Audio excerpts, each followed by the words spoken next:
Good evening, everybody. Thank you so much for coming here tonight. My name is Sheila Gunn Reid. I am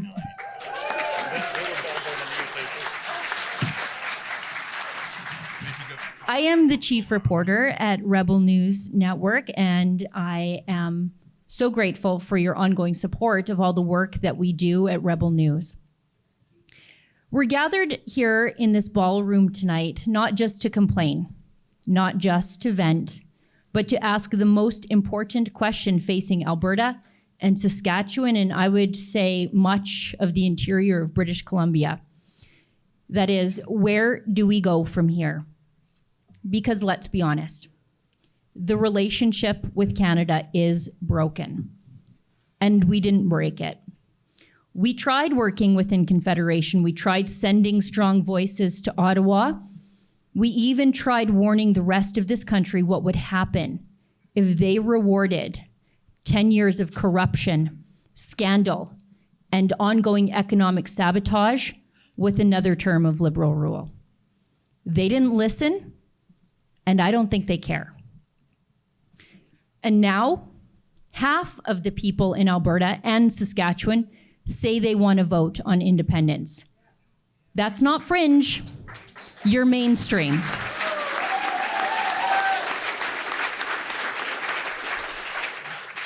And yet, what happens?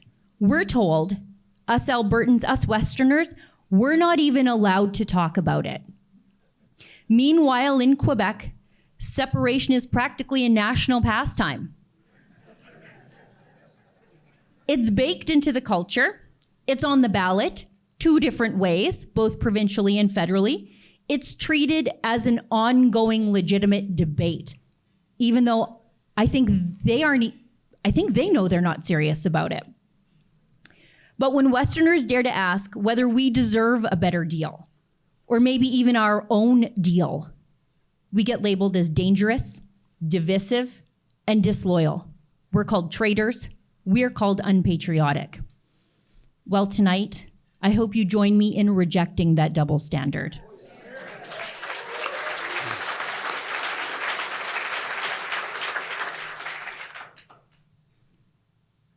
Tonight, we do reject that double standard. We are not disloyal. We're not extreme. We're just done getting screwed.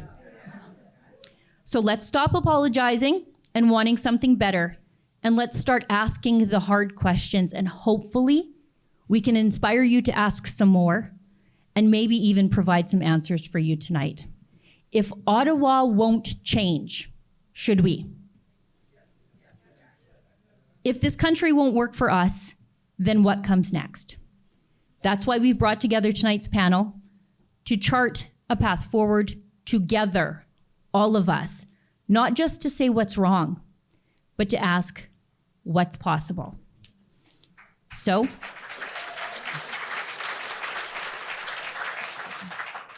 let's get to it. Please, friends, join me as I welcome, or maybe he'll just stand there and use the microphone, my boss, the publisher and founder of Rebel News, Ezra Levant.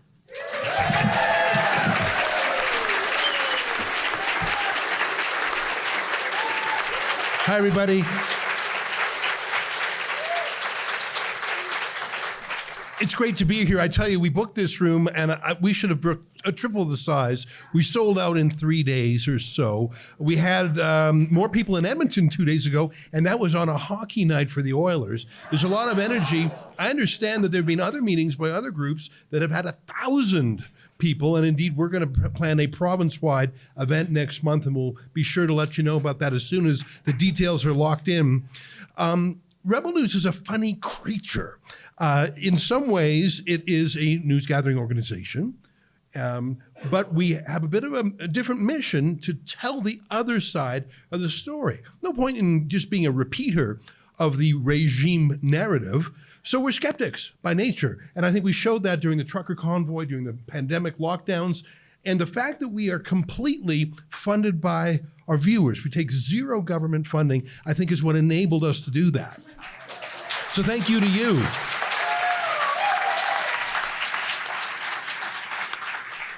So our motto is telling the other side of the story. And even though I am an in exile in Toronto. I regard myself as an Albertan at heart. And our chief reporter, Sheila Gunn Reid, is obviously Albertan. And I've been active in Alberta public life really since I was a teenager, growing up here in Calgary. And so I try and keep that Alberta sensibility with me as we cover stories from a national scope. And that's part of, zigging where others zag. But there's another thing that Rebel News does that is really my favorite part, if I was candid. And every once in a while, we don't just tell a story, we get involved and try and fix things, try and get involved as a participant. And you probably know that we did that a lot. For example, during the trucker convoy, crowdfunding the legal defense for Tamara Leach, for example, publishing her autobiography. That's just one example, but there were hundreds of examples. I'm Jewish myself, but we have a deep love for our Christian friends, and we are extremely sensitive to anti-Christian discrimination. And so when we saw that churches were being picked on during the lockdowns, we jumped into gear, whether it was Arthur Pawlowski down here in Calgary, or the Grace Life Church up in Edmonton, or frankly, all across the country. That was a major focus of ours. So again, telling the other side of the story means shining a light of scrutiny on the wave of anti-Christian, the crime wave, vandalism or arson of more than 100 churches. So we tell the other side of the story, but every once in a while we stop and try and do something about it.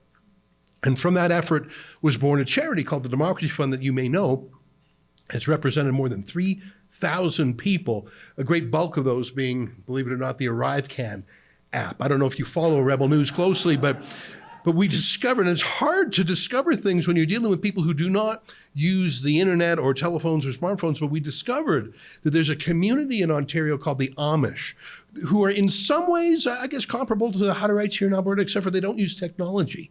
The Amish do not use electricity. They don't use smartphones. They don't use cars. They have horse and buggies. So they're very much different than the Hutterites in that regard. And they went back and forth. I'll just tell the story very quickly because it's one of my favorite stories.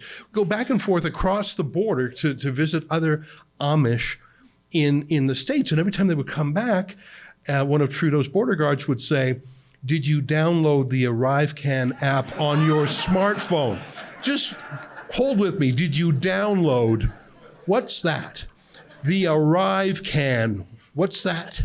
App. What's that? On your smartphone. Now, they know what smartphones are, but they don't have them. Can you imagine, and this happened dozens and dozens and dozens of times, and they didn't pay them. They're not on email. They're not on the phone. So the trials were held in absentia. They didn't know this until one day one of the farmers went to get a loan to buy some livestock or something, and the banker said, "I've run a lien check on your property. There's a lien on it. We can't lend you the money." And they didn't even know what this was, so they all checked. There were government liens on dozens of their homes and farms, freezing any sales or bequeathing from father to son. The punitive government, and don't tell me there wasn't a religious element to this as well. Don't tell me that not a single person from that frontline border guard to the prosecutor, to the judge, to the bailiff, to everyone else, no one said, "What are we doing?" To me, that's the ultimate Rebel News story.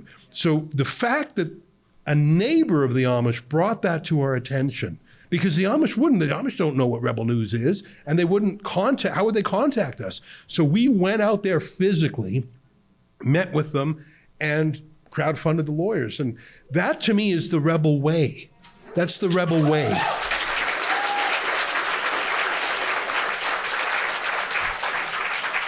Telling the other side of the story, but jumping in and fixing a problem that others won't do, and using people power to do it. We don't have an extra $100,000 kicking around for lawyers. We crowdfund the dough from viewers. The average donation to Rebel News itself is $58.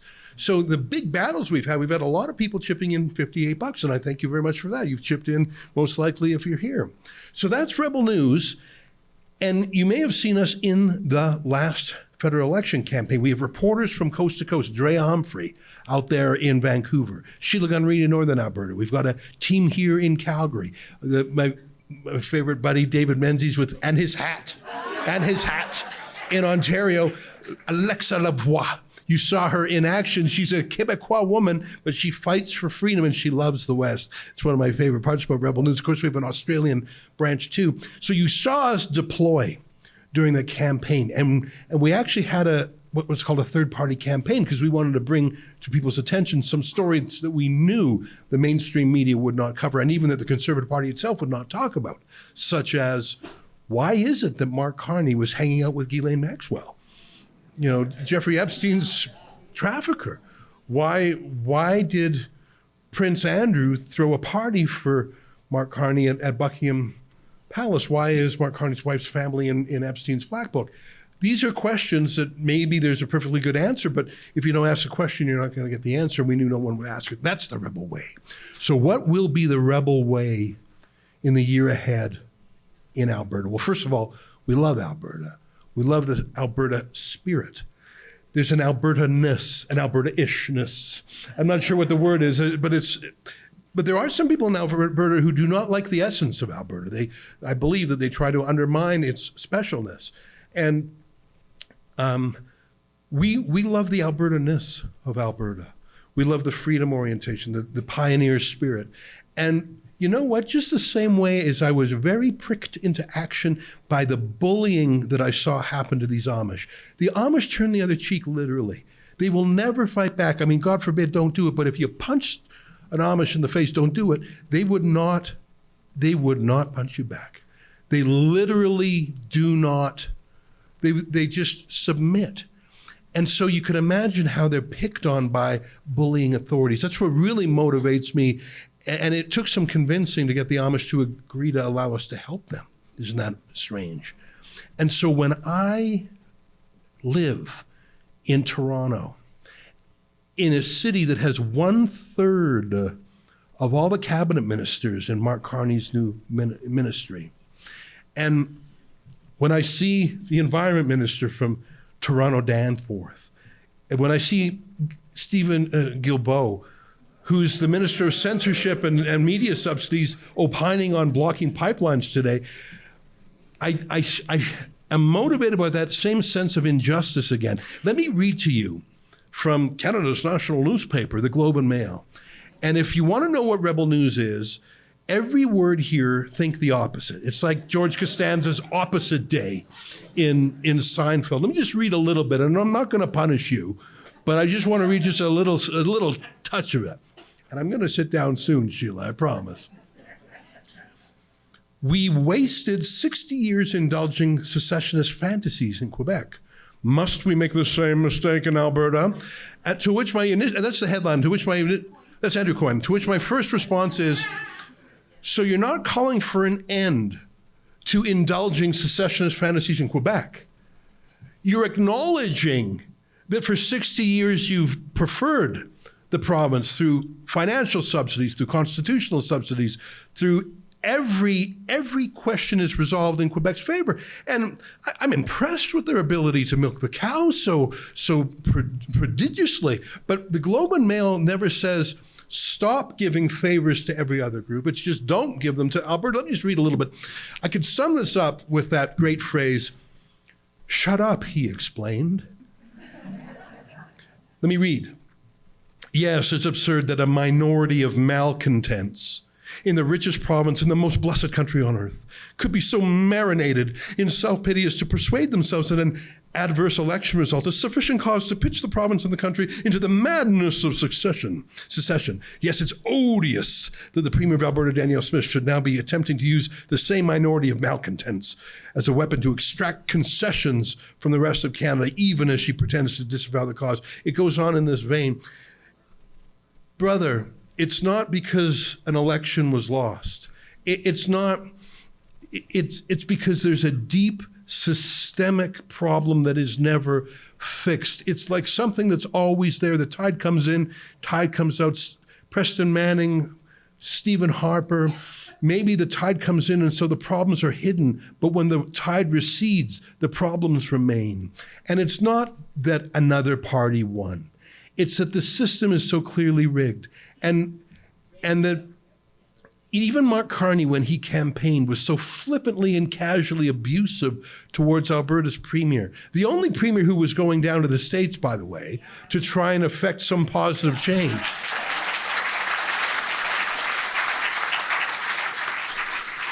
So if you want to know what we're going to do, which was what I was supposed to talk about for 2 minutes. Have I used up my whole 2 minutes, Sheila? No. I have just a little bit left in my 2 minutes. I only have 10 minutes left in my 2 minutes. I'm kidding. I'm excited to be here. Last time I was in this very room, I was with my friend Tommy Robinson, who was at Liberty, and he gave a speech, and he walked out, and he was arrested by 2 carloads of cops, and it was the beginning of a very exciting night for me.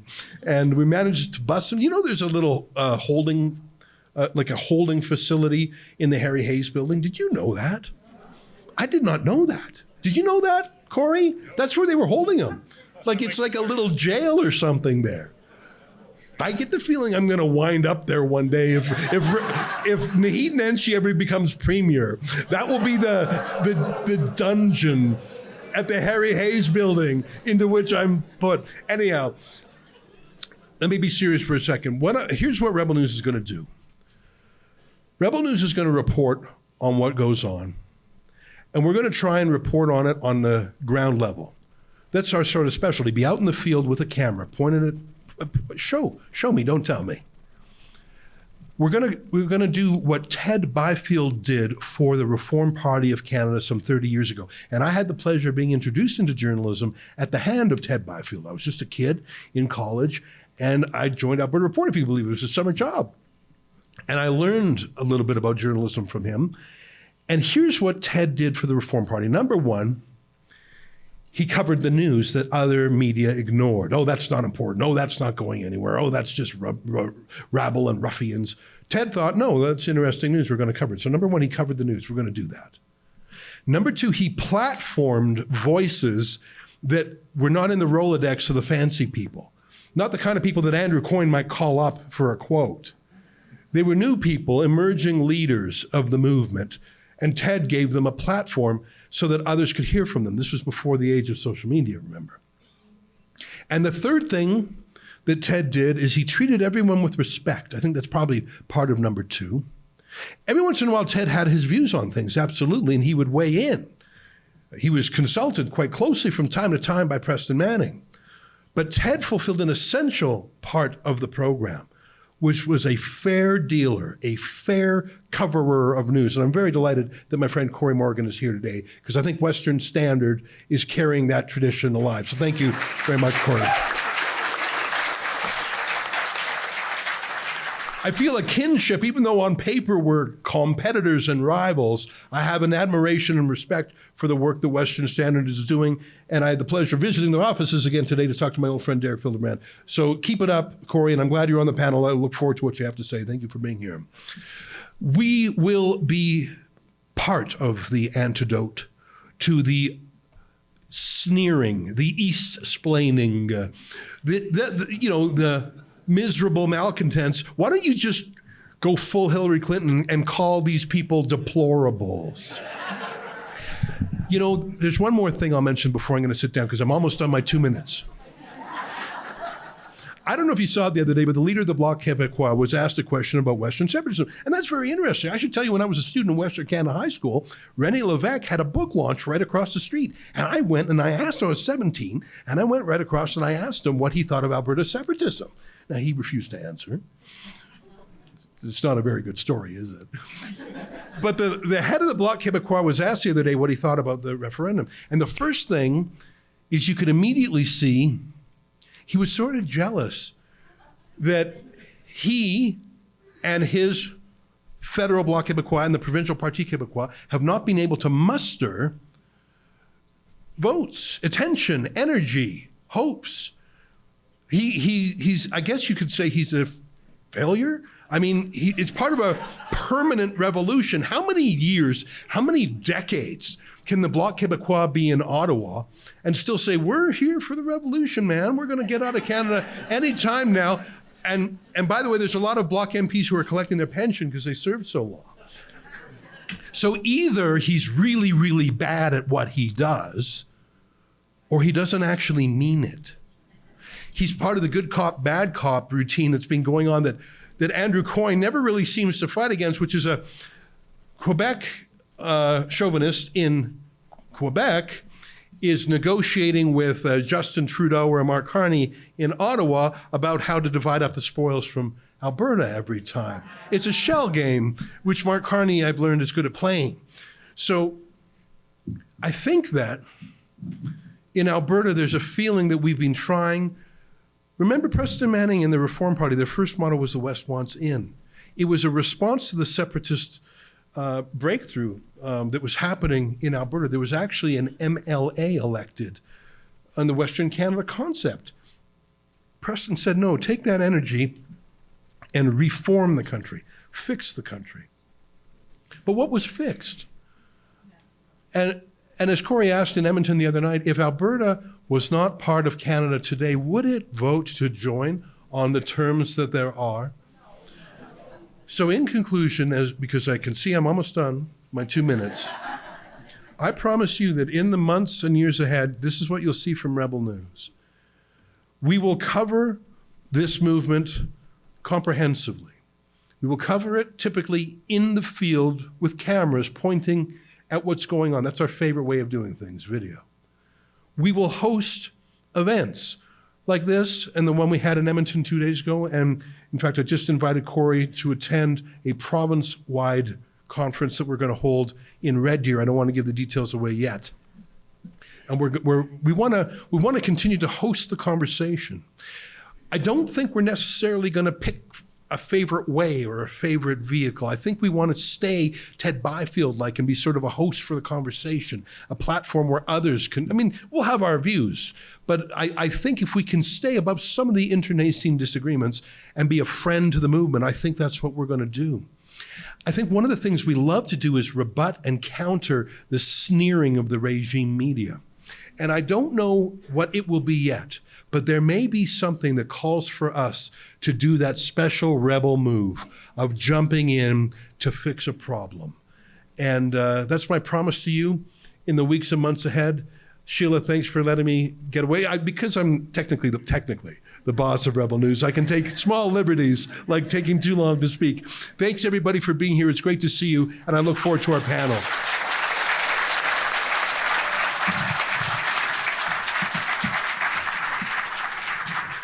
I'm going to switch it up a little bit. We've got a new panelist as opposed to our 3-person panel in Edmonton. We added a 4th in Calgary, and you may know him as the owner of the Whistle Stop Cafe in Mirror, Alberta.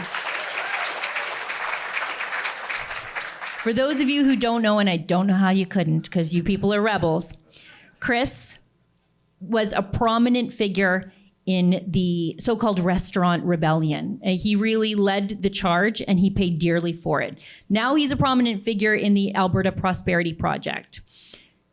During the COVID-19 government overreaction, I was going to say pandemic, but he became widely known for defying public health orders by keeping his cafe open and feeding me for weeks on end as I sat by the dog food in the convenience store because the restaurant was so full of people supporting him.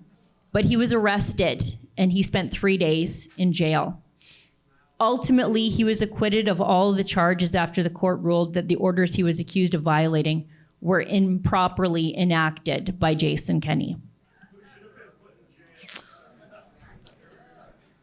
Chris's unwavering stance made him a symbol of resistance for many who felt marginalized during the pandemic. He now channels all of that experience into advocating for Alberta's sovereignty and prosperity. Chris, you've got 10 to 15 minutes. Really, not Ezra 10 to 15 minutes.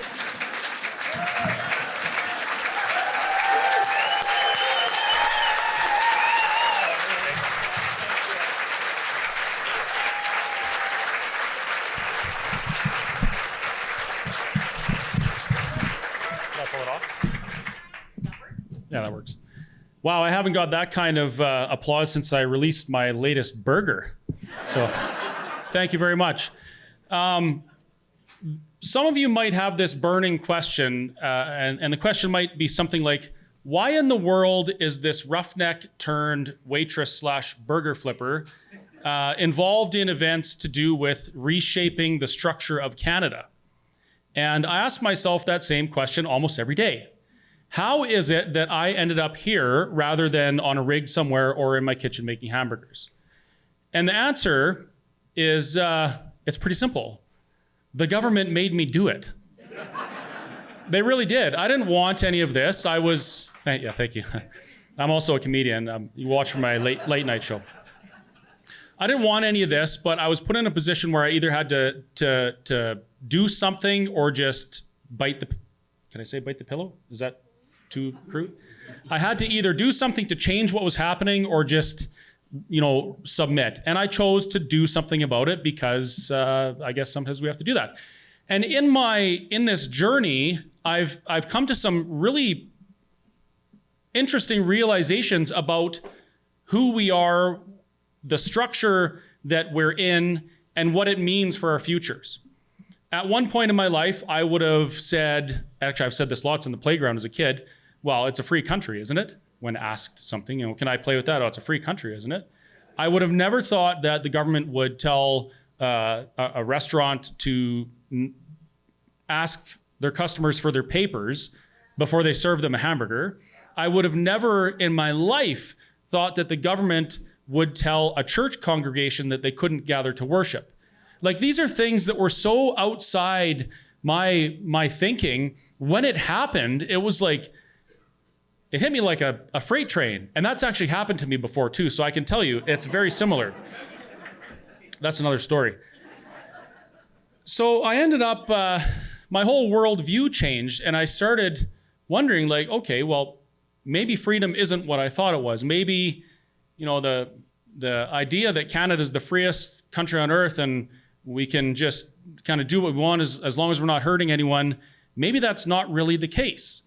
And then I started thinking about it more, and I realized that, maybe this whole structure that we find ourselves in isn't broken. Maybe it's working exactly as it was intended to, but now some of us have been affected to the point where we need to fix it, and we're paying attention. We've woken up to the fact that things aren't what we thought they were. Is there anyone in the room today that would say that their worldview is vastly different today than it was 5 years ago? So that brings up a question. What do we do? Do we bite the pillow or do we change our situation?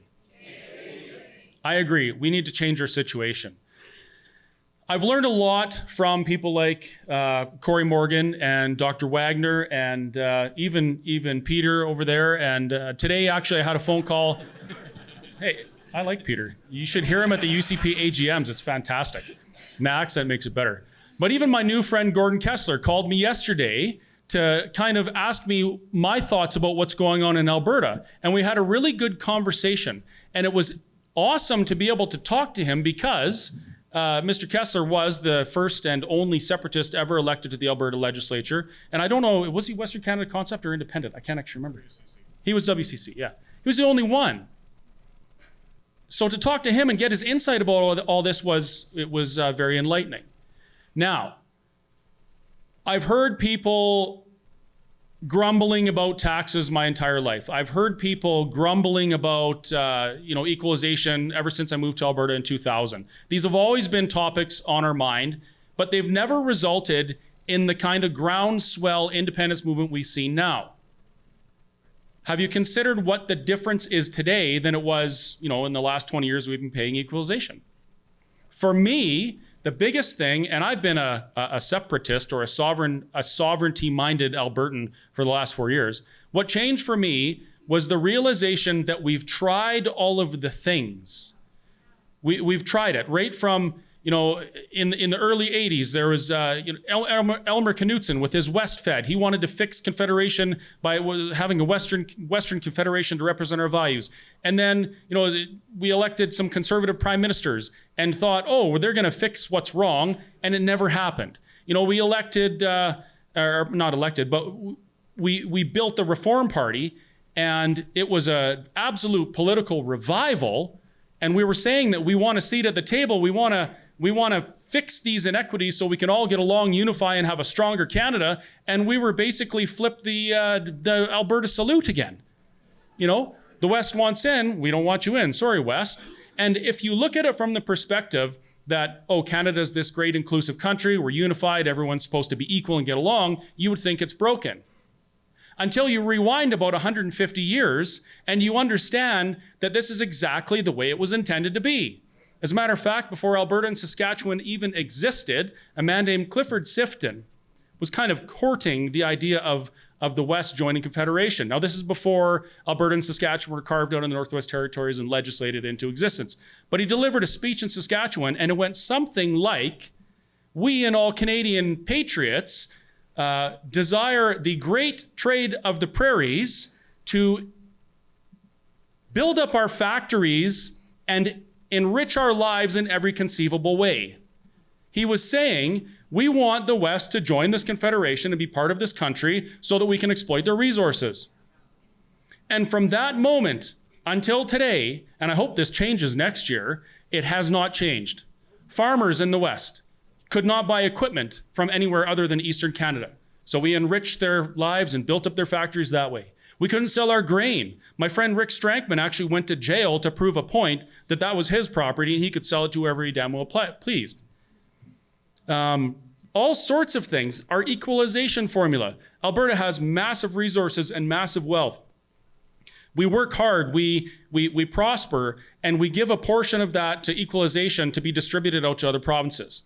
That's included in our equalization calculation. Quebec has massive hydroelectric and electricity exports in the United States that aren't included. So we're giving a province that is very wealthy, and by the way, sits on all hell for abasement, which is tons of natural gas.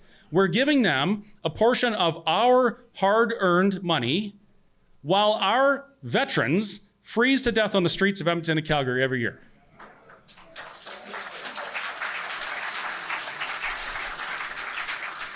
And I want to fix these things. I want to see all of the things that Peter's going to talk about. I want to see them happen. I want to see all these issues with Confederation fixed. But I know there's only one way to do it. We've tried before. We've tried electing a conservative federal government, and I use the term conservative lightly. We've tried that. We've tried to bring the West in with the Reform Party, and nothing's worked. We've never had the leverage we need to change these things. Now, you'll hear the word unity quite a bit in the next little while. And I agree 100% that we need to unify, but we need to unify around something that's plausible and probable, something that can yield tangible results for all of these groups that want different things. Peter's going to explain why he wants, with Project Confederation, to fix the inequities in Canada and get to a point where we can all coexist. Cory's going to come up and he's going to say, you know what, we need out, and here's why. I'm telling you right now that no matter which of these paths you want, whether it's a stronger, more united Canada within Confederation with all these things fixed, whether you want to be a sovereign Alberta as an independent country, or you want to join a bigger country that happens to be south of the border, the one thing that we need that we can all focus on and all unify is that referendum. Why? Because that's the only thing that's going to let any of those things happen. That's the only leverage we could possibly have to open the Constitution and amend it, is under threat of Alberta leaving and taking the $17 billion a year that we ship to the rest of the country away. That's the only thing that's going to happen. The only way we're going to be a sovereign Alberta is if hundreds of thousands of Albertans sign a referendum to say what Jeff Rath said, my friend Jeff. He says, do you want Alberta to become its own sovereign nation and cease to be a province of Canada? We need that referendum. At the last event in Edmonton, I wanted to jump up out of my chair because people were asking the question, how do we do this? We need a central something to work towards this. And I'll tell you right now, no matter which side of this conversation you're on, there is a group that's doing this. And that group actually co-hosted an event with Rebel a couple years ago when Danielle Smith was vying to be the leader of the United Conservative Party. And Ezra asked her the question, if you try all these things to fix our position within Confederation, and it doesn't work, how far are you willing to go? What is your else, and when would you use it? Was that pretty close? And you know what she said? She said, you are the or else. The Alberta Prosperity Project is the or else. This group, this network of people that's building this referendum database is the answer. If we can't fix things, it becomes the people's responsibility. So that's my message tonight. No matter which side of this conversation you're on, there is a clear path to a solution, whether it's one of those three things I mentioned earlier. It's something we can do, and I know we can do it because this province right now is on fire with the idea of freedom and prosperity. So that's what we unite on. That's our common focus right now, is getting enough people together to say, you know what, we're going to make a major change, whether it's one of these paths, but we're going to do it. We're not just going to sit around. We're not going to bite the pillow. We are done getting screwed. Thank you very much.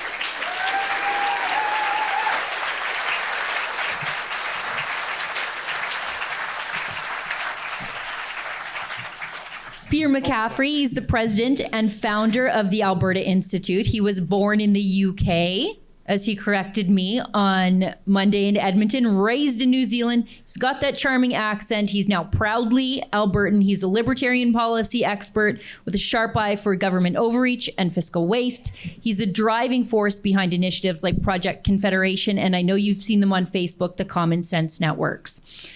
Holding politicians to account and pushing for freer, leaner Alberta. So whether it's municipal voting records, which he's really good at tracking, or federal power grabs, Peter doesn't just talk about freedom. He has been building the tools to protect it for years. Peter, take it away.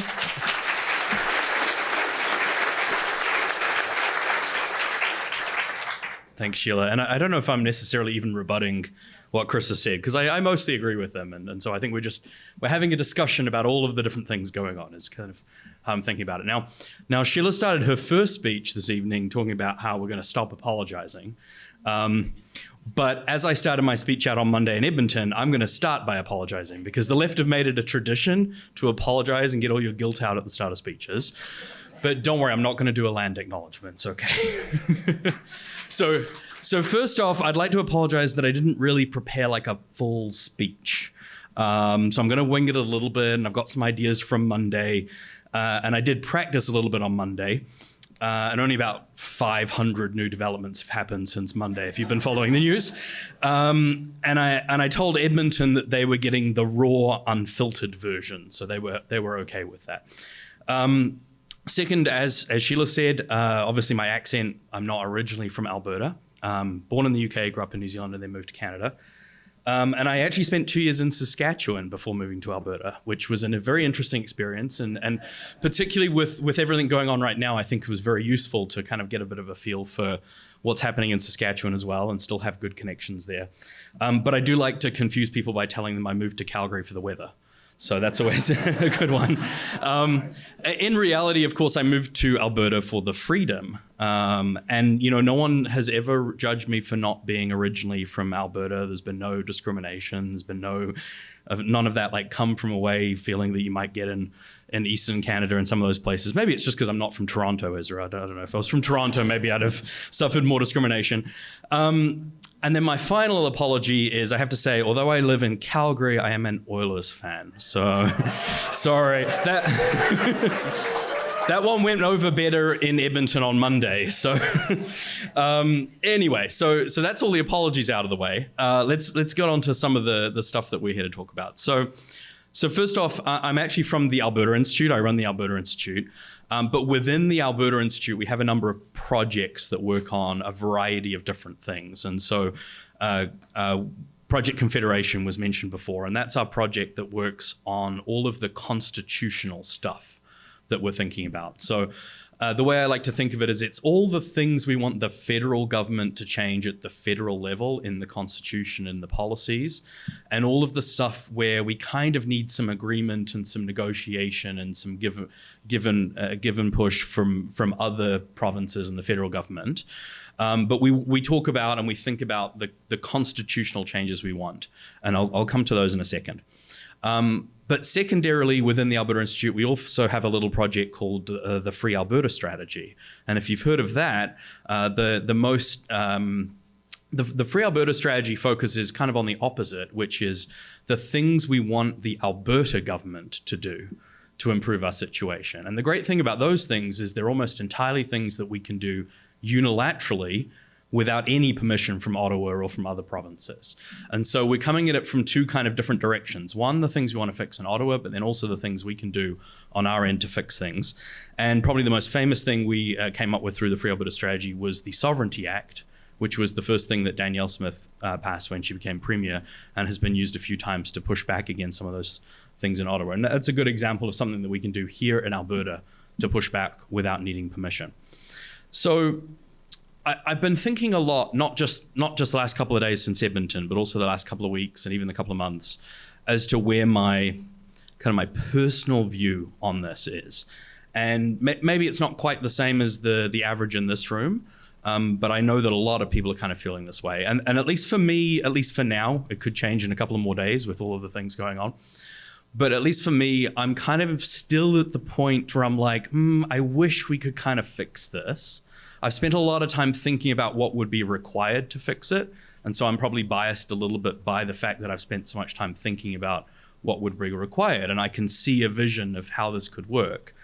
But the more time I spend thinking about how to fix it, and the more time I spend watching politicians talk about those ideas and how they would never implement them, the more I come to the conclusion that maybe it can't be fixed. And so it's a little bit of a head versus heart type situation. But I think that's important to understand because, again, there may be some people from both sides of that in this room, but certainly a lot of people talking about separation now are like, no, I'm just done. I just want to go. But there are another big chunk that are still trying to figure this out and figuring out how they're feeling. And the trick with a separation referendum, of course, is that you need 50% plus one. So if you look at all the polls, before the election, it was sort of 20, 25%, depending on which poll. There was a great Angus Reid poll that showed that if the Liberals won re-election, it would go from 25 to 30. And then Angus Reid did another poll after the election and it had actually gone up from 25 to 36. So quite a bit more of a big jump than people expected. And that shows, I think, just the significance and the really strong feeling that people have. But also, and we have to be blunt about this and we have to be honest about this, 36 is still a long way away from 50, right? And as we had, I think, I won't go too far into this because I'm sure it will come up in the discussion we're going to have later, but we had a really good discussion about this on Monday in Edmonton, where we talked about how the ideas and the motivations and the thought process that have got many of the people into this room to talk about these issues aren't necessarily the best messages and the best communications to use to reach the next 14%. Because if the ideas and the policies and the concerns that brought you out tonight would work on them, they would be here as well, and they're not. So I think that's one of the things we should talk a little bit more about is how do you get from that 36 to 50? And then there's just a couple of other things I thought I'd just throw out there before we get into some of the other questions as well. And this is more just sort of a reflection on some things I've seen online and some of my own personal experiences over the last couple of years. So the first thing I would push back on is this talk in the media that the sentiment is just coming from the fact that the Conservatives lost the election. And I'm sure for a small number of people that's the case who are, very highly partisan. But what I actually think is happening is that there were a lot of people with hope that a new government could come in and fix things. And so the election result is not, our team lost, therefore we're going to throw our toys out and we're going to leave. It's a realization amongst people that the chances of fixing it have gone down. It's become a lot harder to fix now. And if it's become a lot harder to fix, then the alternative option of leaving, relatively speaking, becomes more attractive. And had the Conservatives won, it's not that the Conservatives overnight would have fixed everything and everything would have been great, because I agree that there's been problems on that side of things as well. But there would have been a better chance. And so the appeal of leaving would have been lower for some people. And again, this is different across all sorts of different people, right? Some people are ardent separatists. They're ready to leave tomorrow. They've been ready to leave for 20 years. But you know, if we want to understand and we want to make progress on this, we have to think about all of these different ways that all these different people are thinking about this approach, and realize that that's where some people's heads at, and that yes, the election result would have affected their thinking on this issue and did affect their thinking on this issue, but not in this trivial kind of dismissive way that the media portray it, of like, oh, you just lost. No, there's actually some reasoning behind there of why that has been the case. And I got one more thing I'll touch on before I wrap up, and that's before I ran the Alberta Institute, I used to work for an organization called the Manning Centre, run by Preston Manning, who's been mentioned a few times already tonight. And the Manning Centre put on a conference every year in Ottawa called the Manning Conference. It's called something else now, but I used to go every year when I was working at the organization, and I still go most years now. And it's a gathering of conservative-minded people from across the country, whether that be politicians or political staff or activists or news people or think tank people or researchers, all across the spectrum from all across the country. And the last few years, I've taken it upon myself a little bit of an interesting mission to do, is to talk to Conservatives at this conference about Alberta's position in Confederation and some of the reasoning for why Albertans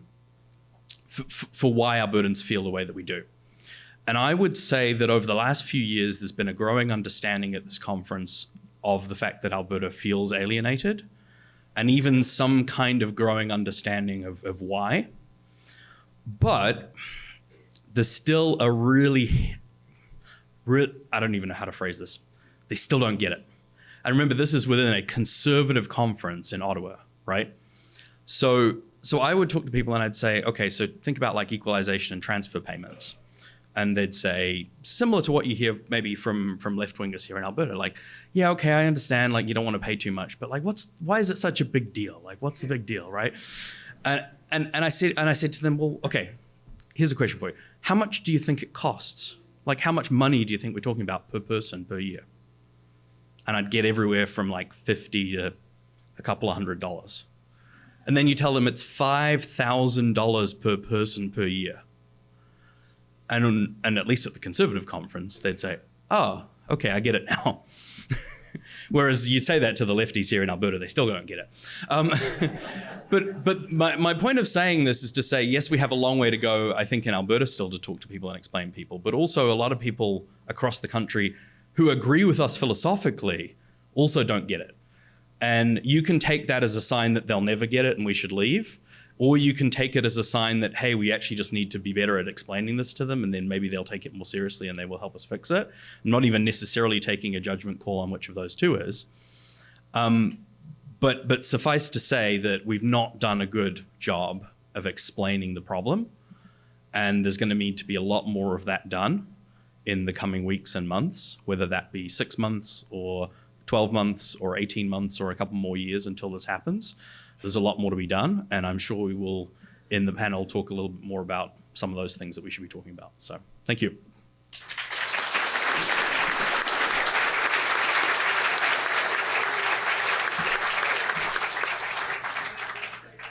Our next panelist is Cory Morgan. You know him as a columnist, a commentator, but mostly an unapologetic Albertan. Senior columnist for the Western Standard, contributor to the Epoch Times. Cory doesn't just report, as if you follow him, you know he provokes with sharp wit and zero apologies. He hosts the Cory Morgan Show. He authored the Sovereigntist Handbook, and I'm going to ask you to do me a favor. If you don't yet have the Sovereigntist Handbook, I promised Cory that I would sell a box of them tonight. They're only $20. They're at the merch table, please. The Sovereigntist Handbook makes the case for Alberta charting its own course. His political roots run deep. He has founding roles in the Alberta Independence and Wild Rose parties. Plus, he had a Libertarian federal run. Now, agree with him or not, Cory is here to make you think. He might ruffle a few feathers while he's at it. Cory, your turn.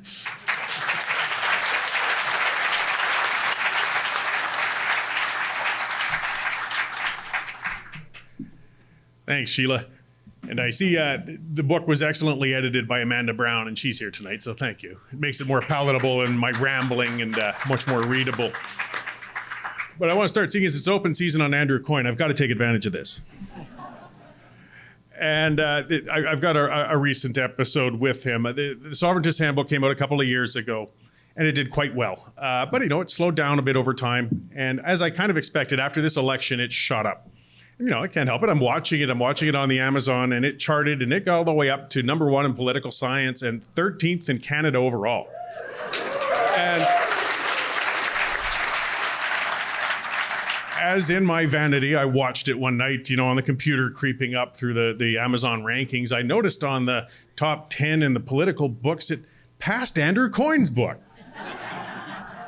So being an asshole, and I am, I took a screen snap of it, and I posted it on X and said, "Hey, Andrew, check this shit out." But that's not even the best part. 10 minutes later, Andrew's book jumped me by 3 spots.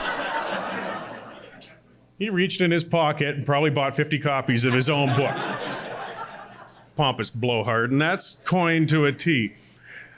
But that he does represent, and he's worth watching, because Andrew Coyne personifies the Laurentian elite.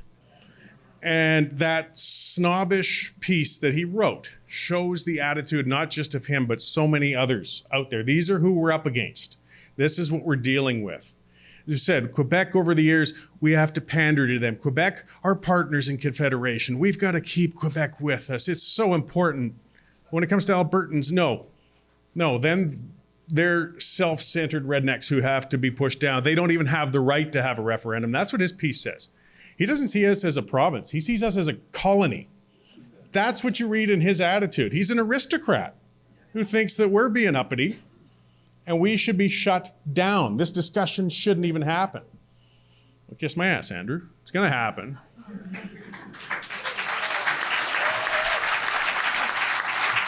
And we've got an opportunity. The Laurentian elite don't control the conversation anymore. They don't have the media anymore. We have Rebel, we have Ezra, we have Candace, we have Sheila, we have the Western Standard. And it's our job to take on the Andrews. I just want to remind you that they're out there. And we're beating it. They don't have that stranglehold anymore. CBC's ratings, they're sucking the money out of our pocket, but nobody's watching their crap. And we can get beyond them. We don't have to rely on them anymore. So getting further, though, with the low-hanging fruit, whereas us and alternative media are going to take care of the Andrew Coynes. Who here's ready to go? All right.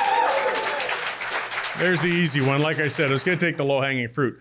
But your job now, as Peter talked about, we've got 36% support for independence in Alberta. 50% feel we should actually hold the referendum. They're saying, well, let's have it out. We are about to take part in history. There's never been a referendum on independence in Western Canada, ever. This is going to be it, and it looks like we're going to have it within a year. But as Peter so correctly pointed out, 36% is not a clear majority. We're a good chunk from there. This is a hot room. I've got a 90% support going on in here. But now the job is on us. There's part of what's great about being in the West, though. That's why I know we can pull this off, because we believe in personal responsibility. It's our task to reach out and make the case and turn that 36 into the 55 or 60 and what we're going to need to get over the line. But we have to do it. Now we were angry. That's fine. And we still should maintain a bit of angry. But we got to now start looking strategically, tactically. What are my actions doing that's moving us closer to getting the winning conditions, to use a Quebecois term, but it's a good one, the winning conditions in a referendum? When you get on social media and you fight with people, are you fighting just to get out the anger, or do you think you're actually going to convert people over to it? Because we got to think of it that way. When you're discussing things with people over the dinner table or at your favorite pub or at a sporting event, and you're bringing it up, think about it though. Are you bringing somebody over that way? And part of it, something that's hard for a lot of us. And that came up in Edmonton. That's what I like. I'm learning at these events too. And it's true. We forget that part. Part of our job is listening. There's a reason the other 16, 14, as it keeps shrinking. I think, when Guilbeault spoke today, we gained another few percent, but he won't do it all for us. And there's things that are holding them up that we aren't sharing that feeling that's holding them up, but we're not going to find out until we ask them what it is. What is it? Are you fearful for your pension? Do you not trust the process? What is it that's keeping you from crossing there? I don't understand. And be genuine about it. You're not just saying it to try and convert somebody, because there's things we don't know. I hate admitting that, but I get reminded of it a lot. I'm married. And it's our job. And it's brilliant coming out on nights like this. I'm still, it's a beautiful night. Could be watching a hockey game, even if it is the Oilers. And you chose to come out tonight and listen to us. And you're ready to move. But now we've got to take it on. We've got to be careful. There's a lot of people really want to rush into things. But I tell you what, we're only going to get so many kicks at this cat. And if we blast into a referendum this fall, and it comes in at 36% support, we'll be lucky to get another chance for 5 or 10 years. So it's looking more likely we've got probably some more runway closer to a year before we do this. But that's going to pass fast, and there's a whole lot of work to do. But it's heartening to see such a great room, some of the great conversation going on, some of the fantastic people organizing and getting ready to do this. And we've got to remember, we're getting impatient. People are saying, we need a central leadership, we need a group, we need an organization. Well, hang on, it's only been a couple of weeks since the election when this really heated up. We will pull it together. So thank you guys for coming out. I'm looking forward to talking on the panel. And of course, thank Sheila and Ezra for getting us in here, because this is how we're going to do it. This is how we're going to get it over the line. I'm feeling more optimistic than I have in my crabby 50-some years of this. We're on the right track, guys. We're going to do it. Thanks.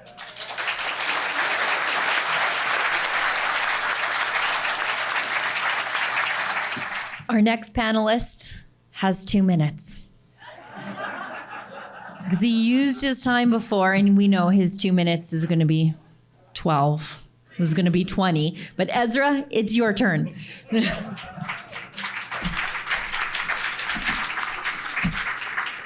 My first talk was just about Rebel News. Now I want to talk a little bit about independence. And I'm trying to think like the other side, because I think that there's going to be some trickery going on. And I cast my mind back just a few weeks when we saw some of that trickery. For example, I don't know if you remember, but the Liberal Party planted little fake buttons at a Conservative conference in Ontario that were Trump-inspired, Trumpy. I myself didn't find them particularly offensive, but they were fake in that they were made by the Liberal Party of Canada, handed out by Liberal activists at a Conservative event, and then the Liberals pointed those to the journalists and said, look, Pierre Poilievre is a mini-me Trump. He's a MAGA North. He's a poodle for Trump. So there was the lie. Actually, I don't know if you know this, but I'm suing the Liberal Party of Canada over that, because I happen to own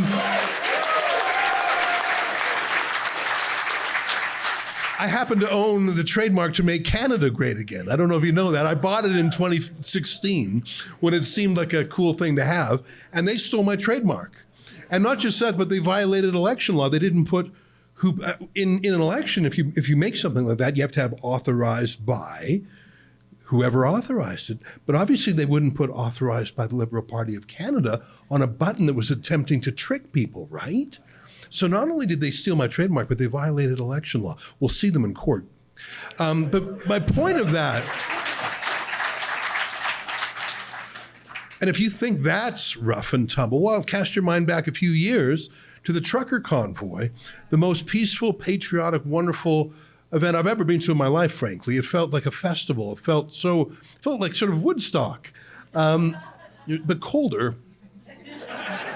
And it was so patriotic, but there was a swastika flag, allegedly, even though no one saw it other than the Liberal Party photographer who took a picture of it.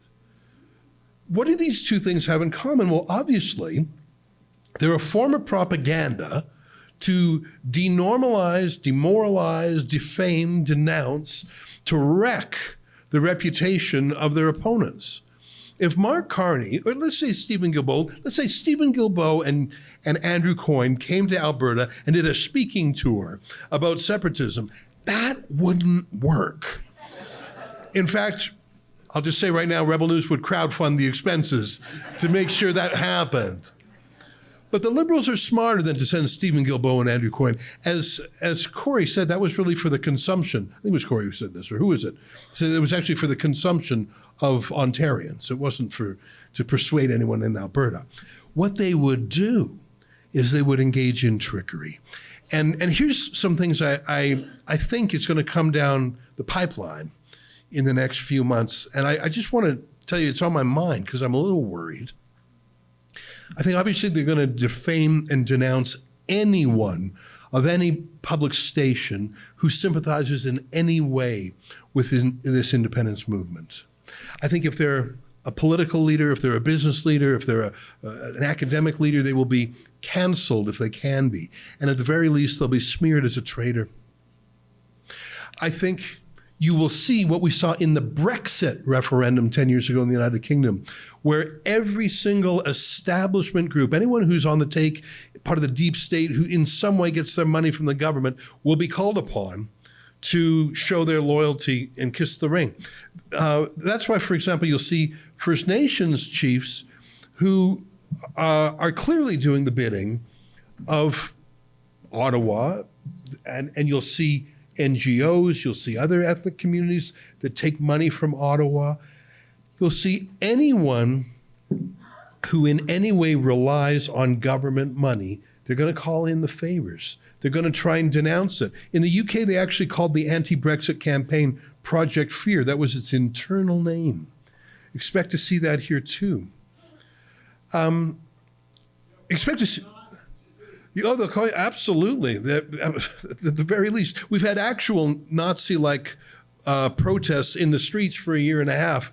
Not a word from the establishment about that. Actual swastikas, but they'll invent that disparagement for this movement.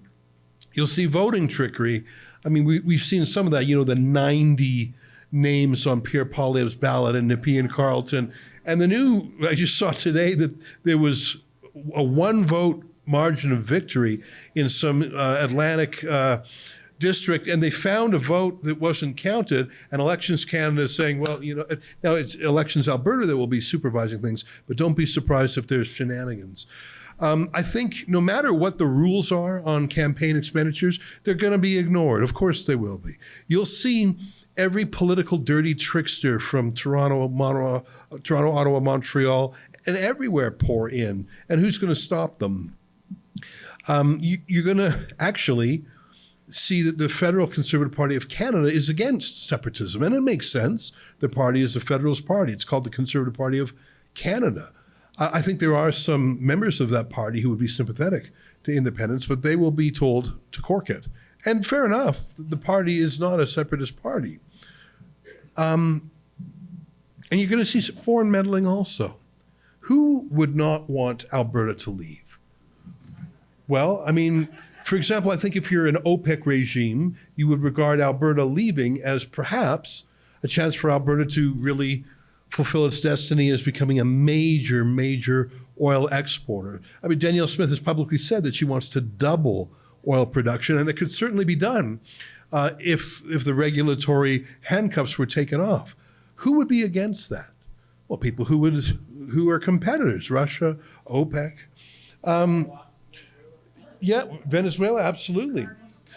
There are, of course, international green NGOs. I'm not just talking about Greenpeace, which is a major 9-figure organization, but all the Tides Foundation and the Soros Foundation, all the deindustrializing, degrowth, crypto-communist groups that have been pouring money in to fight the oil sands for 2 decades, really, what would their point of view be? Well, obviously they would want the oil sands to remain under the thumb of Stephen Guilbeault, who just announced today, even though he's not the minister involved, he said no more pipelines, thank you.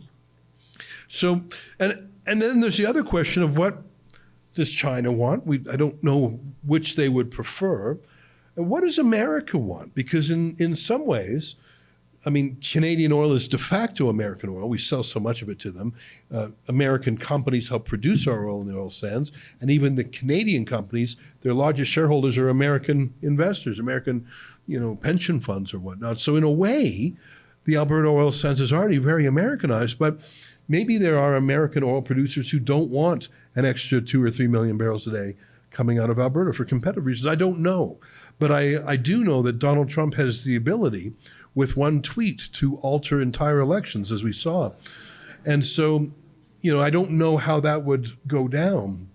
I think, frankly, no matter what Donald Trump said, that would probably affect the outcome negatively. If he said, hey, welcome into our arms as a cherished 51st state, I think that would hurt it. But if he said, I think almost no matter what he said, I think he would hurt it. And I don't think he paid actually a lot of attention to what he was doing. I don't think he actually even knew Mark Carney's name until Carney phoned. But so those are some things that are on my radar, because I know the other side plays so viciously. They're not Democrats. They really have a communist style, ends justify the means, the worse the better. Like, they truly are Leninists in their approach. And you're going to see people with the dark arts, the same people who meddled in, any election trickster in North America is going to come and try and have their way in Alberta. I just believe that's going to happen. So any result has to be beyond the margin of lawyer and beyond the margin of trickery.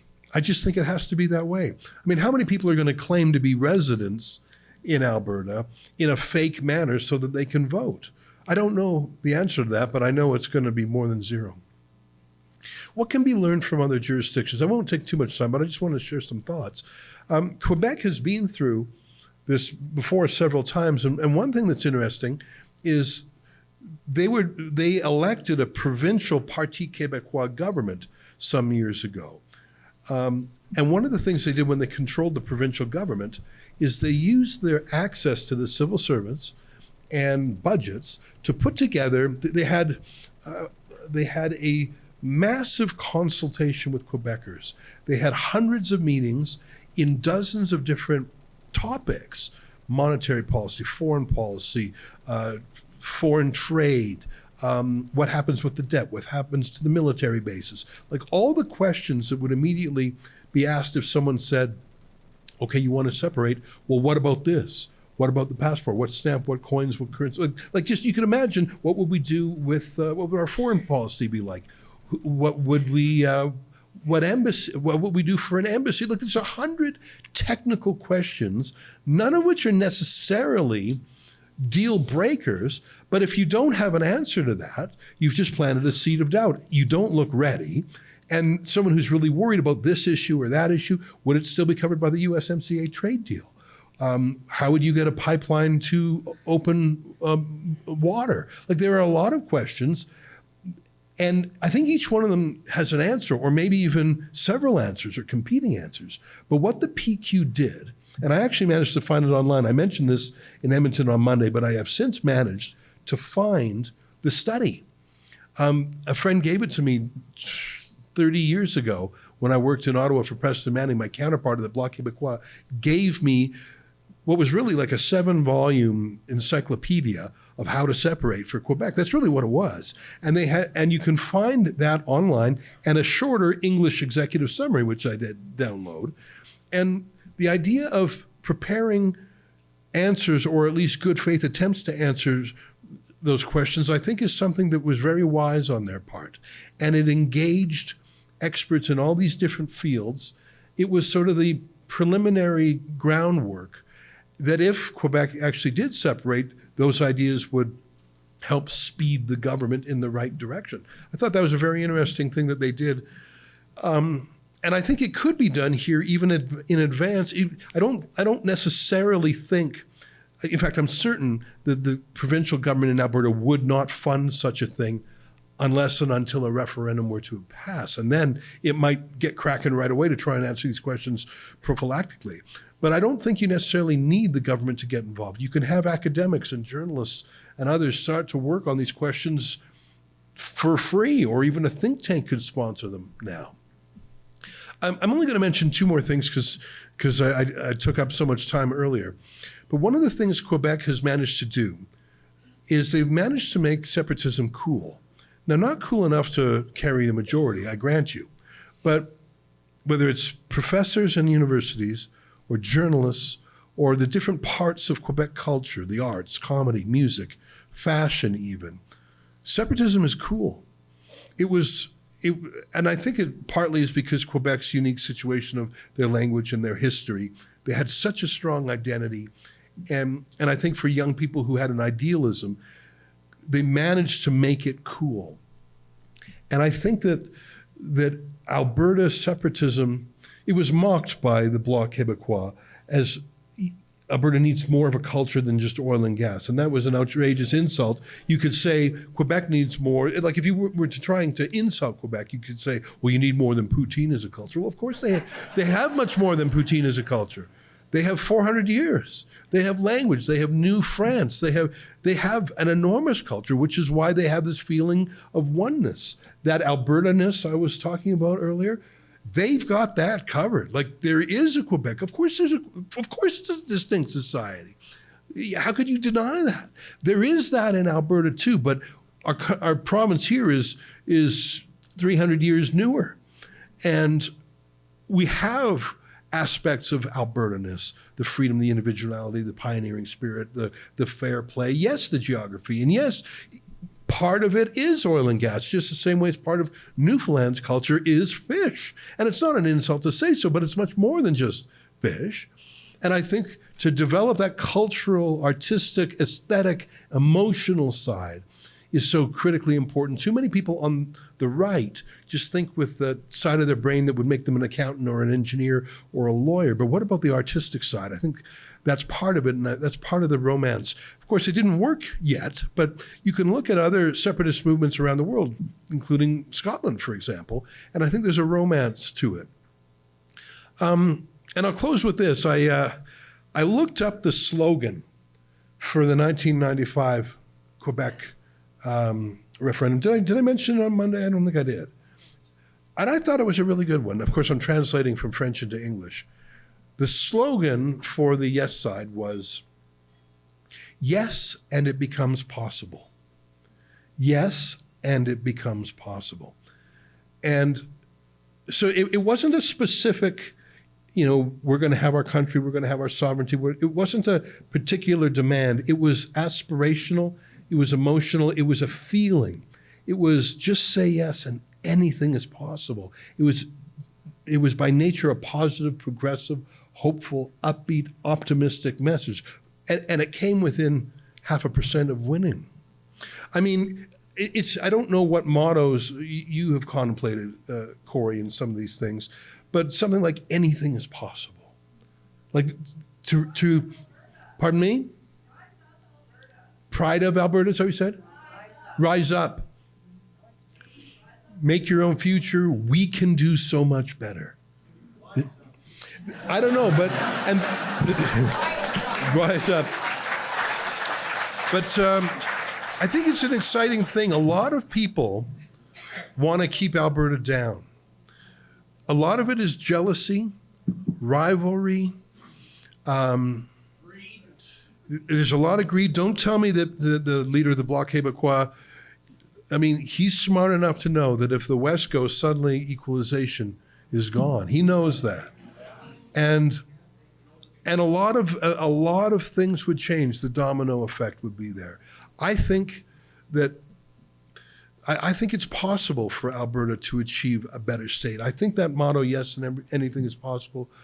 I mean, I'm not proposing that one, and there could be different ones and there's different movements. But I think that hopeful, positive, we can do so much better is something that I think tracks with what Rebel News believes in. Thanks for letting me talk to you so much. I'll now yield the floor. Actually, I want to ask you for a favor. Now, everyone here paid to be here, and I appreciate that, and I think that probably covers the cost of the room, but now that I think about it, it might not.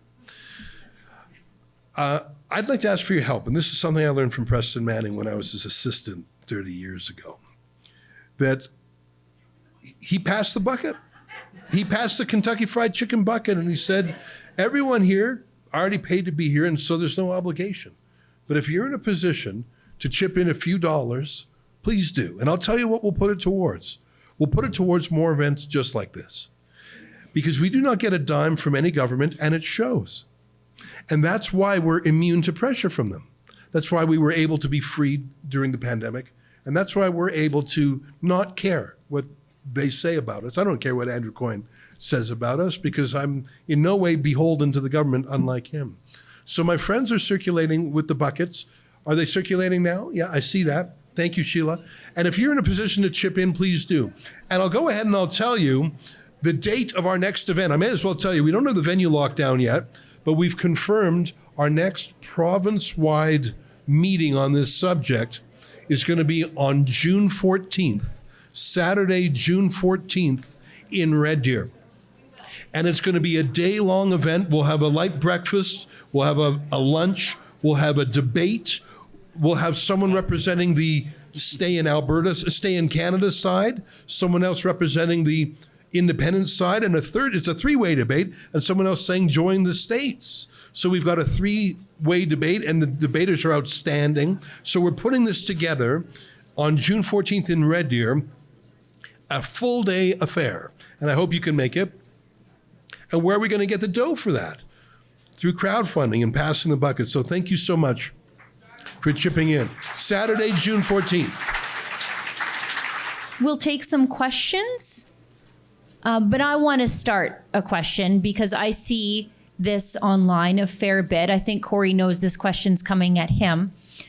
We hear a lot about the Indigenous opposition to separation, as though there's some sort of Indigenous veto to a yes, we're going to leave referendum. And Cory, I realize that you have done some research on this, so I'm posing this to you. Is that a thing? Yeah, no, there isn't. And the opposition I'm seeing more is Indigenous activists and some in the Indigenous leadership. But, you know, it really frustrates me, actually, when we see, you know, some of the people opposed to independence saying the Indigenous oppose it. Well, no, they don't. They aren't a monolithic, you know, they're individual people. I mean, it's divided. Quit listening to one activist. The one up in Fort Mac was a beauty. That's the fellow who took $50,000. I believe it was Rebel that exposed that. To oppose the oil sands. Are we supposed to take him seriously and believe he represents everybody there? But the question is valid. Keith Wilson talked about that on my show, and you know he's very well versed in constitutional law. We certainly have a lot of obligations to the Indigenous citizens out here. The obligation to consult is essential. We want to talk. They're citizens. It's important to bring them in and speak with them. And then perhaps we can find out if they're opposed or not. But there is no veto. Consultation is not the same as consent. And we've sort of allowed the discussion to turn to that. And if consultation means consent, we're never going to get a single thing ever done again. So I believe just as good Albertans, we want to make sure we include everybody in this discussion and bring them on board. If anybody is getting a bad deal out of Confederation in the system right now, it's our Indigenous population. It doesn't matter how much money's thrown at it. This system is crushing some beautiful, brilliant people.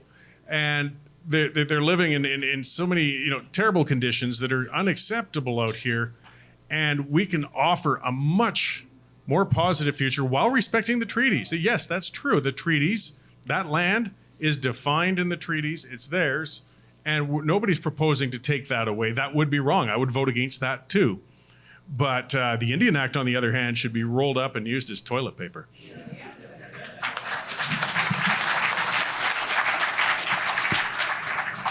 Just to play slight devil's advocate on that, and it's an interesting question, but one of the challenges that we do need to acknowledge is that the Clarity Act is actually not that clear. And that was kind of deliberately done by the federal government because it was not intended to make it clear. It was intended to make it messy and complicated.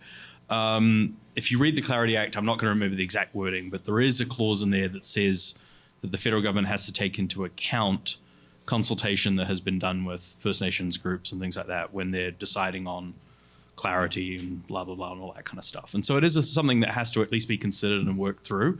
And again, this is one of those like, hey, this is really complicated type things. And then the other potential problem is there's what's written in the law. That's one thing. And then there's how it's interpreted, which is another thing. And ultimately, the law is what the Supreme Court say the law is. And laws can be incredibly clear, and the Supreme Court have shown an amazing ability to take a really clear law and make it mean the exact opposite of what it says. The most recent example of that would be the founding of Canada. One of the primary reasons to create Canada was to have free trade across the provinces. It's one of the main things in the Constitution.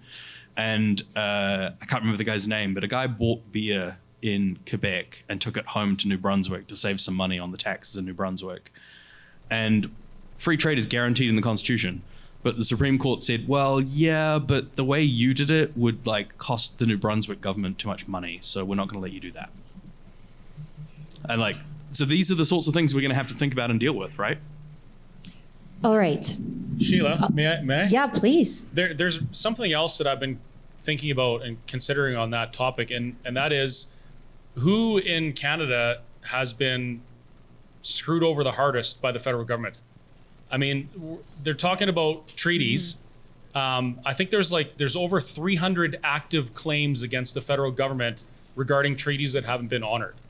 So I would say that this whole conversation is an opportunity for an independent and sovereign Alberta to actually do right by our First Nations brothers and sisters and actually honor the treaties that haven't been done so far.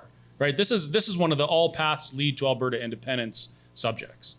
Do you think in the next couple of months any Alberta MP or MLA are going to come out in favor of separation? Yes. They already have. One already has. Red Deer MLA Jason Steffen. We know the trickery that we're talking about here, but the Carney guys down there, when push comes to shove, there may be a chance. Is there anything in place that can supersede them trying to enact the Emergencies Act to stop this from happening? Us. I mean, we've got to stay active. Ezra. The Emergencies Act is a very specific law, and it has very specific definitions of the kind of dangerous emergency required to invoke it. Now, of course, Justin Trudeau violated that, and remember the federal court. Like honking. Yeah. Now, so it's cold comfort to know that the court later said that the way Justin Trudeau did it was unconstitutional and illegal. But I really don't think that a legal process granted by a premier in a province, I just don't, especially given the world's reaction to that last, I don't think it's going to happen. There will be other trickery, but it'll be more deceptive, more hard to spot. It'll be, they say the first trick of the devil is to make you think he doesn't exist. I think that there will be some overt taunting from the Andrew Coynes and Stephen Guilbeaus of the world. What I'm more worried about is the trickery that will be less easy to see. Invoking the Emergencies Act, nothing, I think, would galvanize Albertans against Ottawa faster. So they wouldn't do anything so blatant. I'm worried about some of their less blatant moves. And again, I look to other referendums passed, including Brexit, on how that was handled. I am a refugee from Quebec. Okay? And pardon me, I had to leave. I was raised in an environment where I could not get a French education because of the double system. And the government changed after university. I couldn't even have gotten a professional license. They have worked hard to cut off money to English institutions and English hospitals. So separatism in Quebec was not just pro-Québécois. It was anti-everybody else, especially Anglophones and allophones. And that is a substantial difference between what's happening here. And I want to know how that, if it's been thought of, and if that is something that is obviously different, if it can be raised in a way. Sorry, if this very obvious difference between their exclusionary approach to separatism, and Alberta's, which is inclusive of its own citizens, can be somehow made part of the conversation. We should take a strategy of building and drawing in support rather than driving away opponents like Quebec had, so we can do it differently. Okay. I think it's okay. I'll be quick. It's also important to remember that the first Quebec referendum was not actually really about seceding. They came up with this idea of sovereignty association, and nobody really knew what it meant. And it was the idea that they were going to be a country within a country. And they still only got 40%, even though they were trying to hedge their bets, right? And then it took them 15 years to have another referendum. And even that one was very kind of murkily worded, nothing like what's being proposed here in Alberta. That's actually why the Clarity Act was originally proposed, was to say, well, hey, if you're going to have a referendum to leave the country, it's got to actually be clear that that's what people are voting for. And so when we talk about Quebec getting 49.5% or 49.9 or whatever it was, that was on a pretty murky question where people who didn't want to leave could have been voting yes. So actually, we've got a higher bar to meet than they had back then as well. And so, I guess the conclusion from that would be don't actually take too many lessons from Quebec, because A, they didn't succeed, and B, they didn't succeed at a much lower bar than what we need, right? So just a thought. We all have the same point of views, and we have kind of an echo chamber. How do we get the other point of views to start listening to us? I got a good answer for that. Individual conversations, for starters. The individual conversations that you have with the people that are already in your circle of trust, so to speak, are the most effective conversations you have. Aside from that, I will point out, I see some hats around here. There is a team of thousands of volunteers right now within the Alberta Prosperity Project that is working on doing a double Alberta-wide tour to get this message to absolutely every single man, woman, and child in Alberta. So we're not without hope here. We're not without a network. And the educational portion of this whole conversation, which is extremely important, as we've heard tonight, there are people that are working very, very hard on that. So I would encourage you to explore that and find out more about it. Cory, I think you had a good answer to a similar question in Edmonton. That was 2 days ago. I don't remember what I said. But I mean, a similar answer is very much as was just stated there. So I talked about, I mean, if you want to change somebody's mind, there's nobody better, though, than somebody you know, whether it's a coworker, a family member. Blowhards like me can go on, and I will.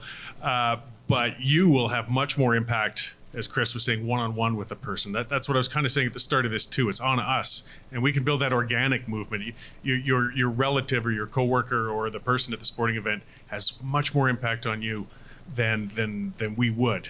So there's where we start. We're just spreading organically and start that prairie fire and get it rolling.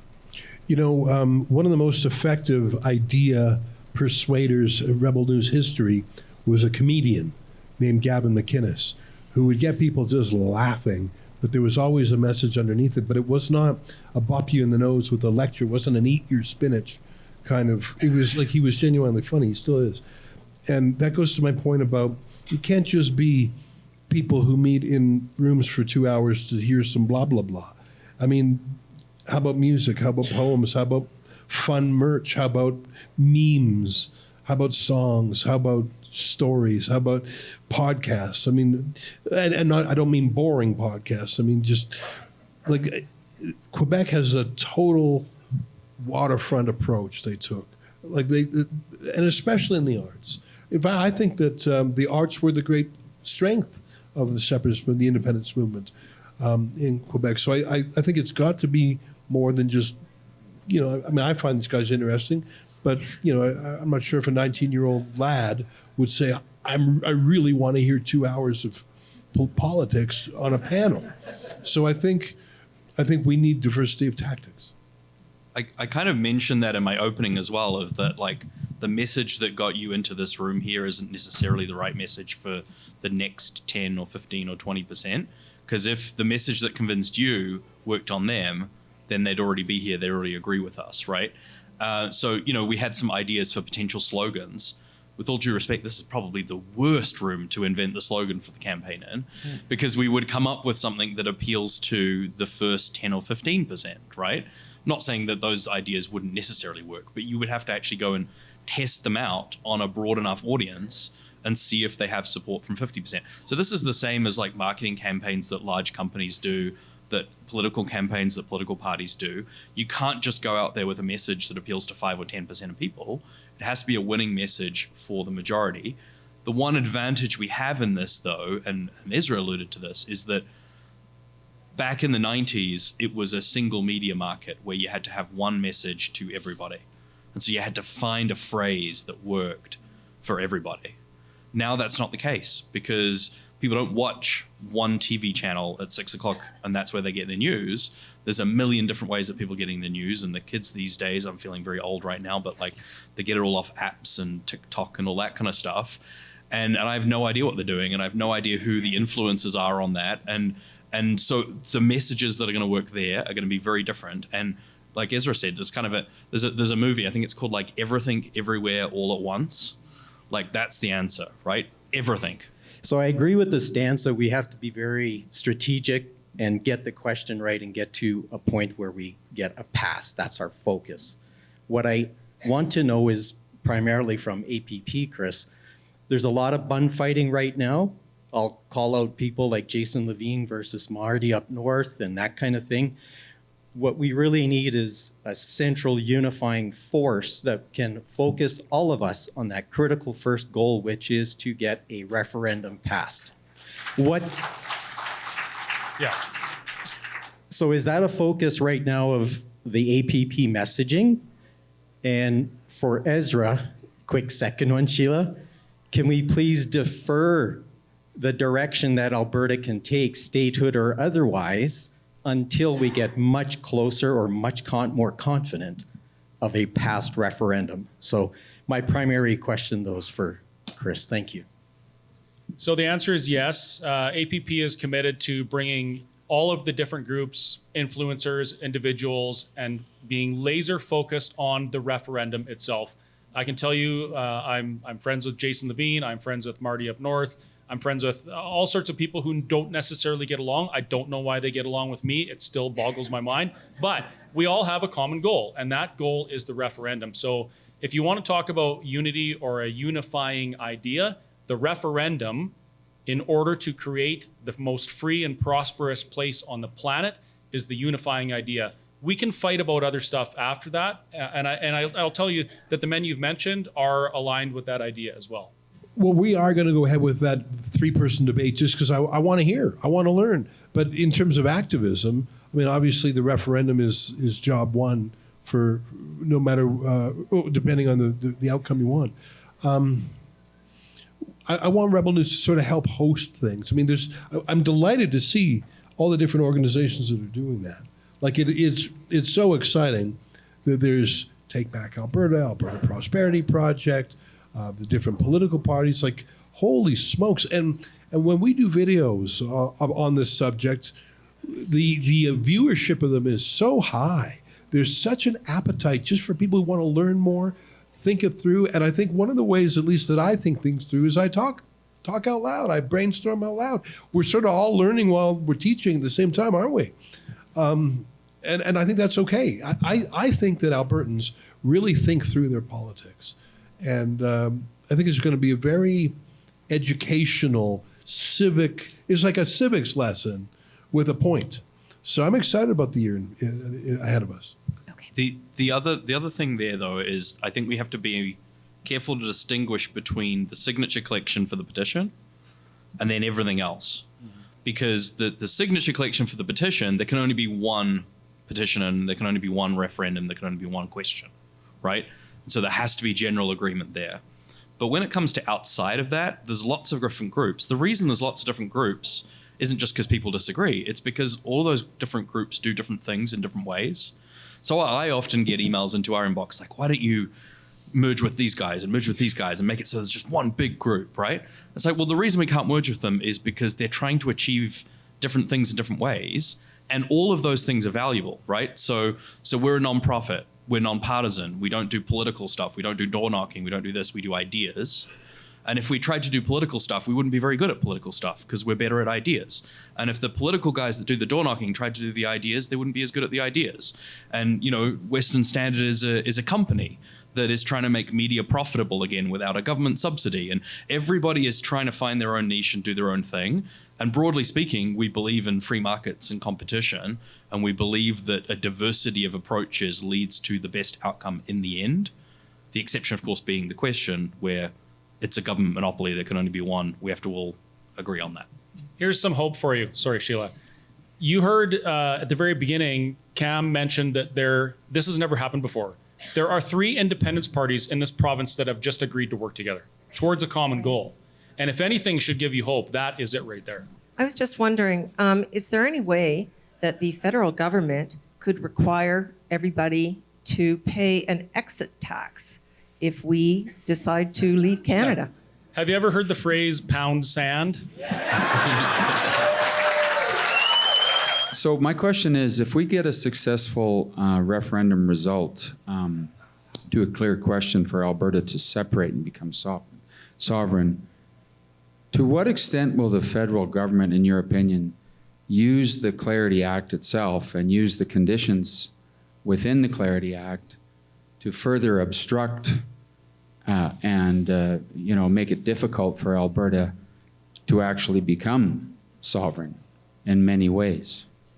Can I go first on this? Because I actually had a brilliant conversation a couple of years ago with Barry Cooper on pretty much that exact point, and he would be one of the experts on this. And I'm not going to do his argument justice, so I won't even try. At some point, I'll try find what he wrote about it and share it out. But the core of his point was the real politic of this whole process, the realization that everybody has to come to, is that this is a political process, not a legal process. There are laws in place on the books that in theory we have to follow, and in theory the federal government has to follow, right? But we had a referendum on equalization, which the Supreme Court has ruled if you have a referendum on a constitutional issue like that, that creates a duty and obligation for the federal government to negotiate in good faith with Alberta. And they just ignored it, right? I think it would be more difficult for them to ignore a separation referendum. But as soon as you start saying it would be more difficult, you're just proving the point that this is a political process, not a legal process. Because if they can choose whether or not to ignore the law or not based on how difficult it's going to be for them politically, then it's political, right?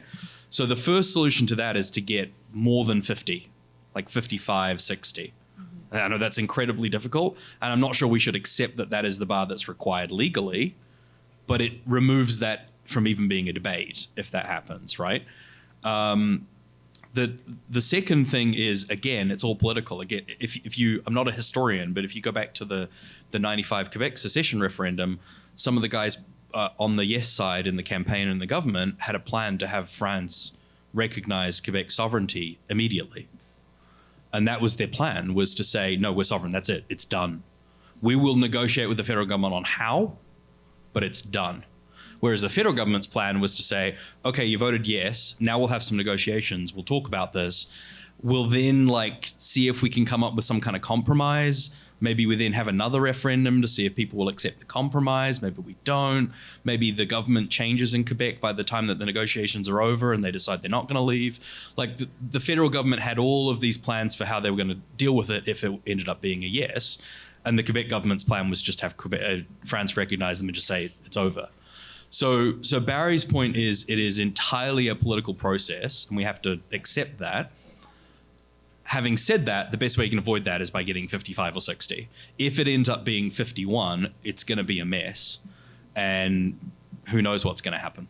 At the end of the day, it's less about what our abuser wants us to do and more about the support we have outside the current relationship that will recognize us, right? And I'll tell you that there have been some very fine patriotic Albertans having some very serious conversations in upper levels of administration in the United States government to find out what their appetite would be to support an independent Alberta through democratic process. And I'll tell you that their response has been extremely positive, and they're elevating the conversation to higher levels of government. So it's not so much about what the federal government wants or will allow us to do. It's what support we have outside of that so that we can exit that relationship. Yeah. I'll just be fast. I know we're wrapping. That has been recognized, and it was paragraph 155 of the court ruling on it. They do know that it's an ambiguous term, but it's negotiating in good faith. And the justices realized if there was a clear vote, if we're talking 55%, and the government isn't negotiating in good faith, they're inviting a unilateral declaration of independence. So, I mean, we're getting the cart before the horse, I guess you could say. As Peter said, the main thing is just to get as strong a show of support as humanly possible, and that will wipe out a lot of that. Okay, I lied and said that we would only take 2 more questions, but there's a third from a young fellow who had his hand up since the very beginning. So promise me it's a question though. Okay. First of all, thank you. Second of all, how many provinces do you think would also separate along with Alberta? For any province to do this, it has to be done at a provincial level within the province. So if another province decided, like Saskatchewan, I know they just did a poll, and I think 75% of Saskatchewan feels like they're not respected by the Confederation. If another province did, then that's, again, kind of cart before the horse. We would talk about it after. But within our legal framework in this country, it's the responsibility of each province to decide their future and then work whatever after. I think if one goes, the others are going to go like dominoes, because then the deal's broken. Yeah, it's going to be like the Soviet bloc falling, I think, a little bit. In more ways than one. In more ways than one, exactly. I realized the second I said it. Well, everybody, before we wrap up tonight, I just want to thank each and every one of you for showing up, not just in spirit, but in person. And I think you're going to take some arguments out into the world today. I want to acknowledge that these are not easy conversations to be had. This can divide families and friends. These are conversations that are controversial, they're emotional, and as you know, in today's political climate with the likes of Andrew Coyne, even talking about Western sovereignty can get you labeled, smeared, and silenced. But you showed up anyway, and that tells me something very important about each and every one of you. Not only is the West waking up, but we're not scared. So whether you support independence, more autonomy, or just want a better deal from Ottawa, you belong in this conversation. And I want to encourage you to keep approaching it with an open mind and, again, without fear. Don't let the media gatekeepers or Laurentian elites tell you what you're allowed to think. Ask the tough questions. Follow the money of the people who are opposing this movement. Know your history. And above all, don't apologize for wanting something better for your children.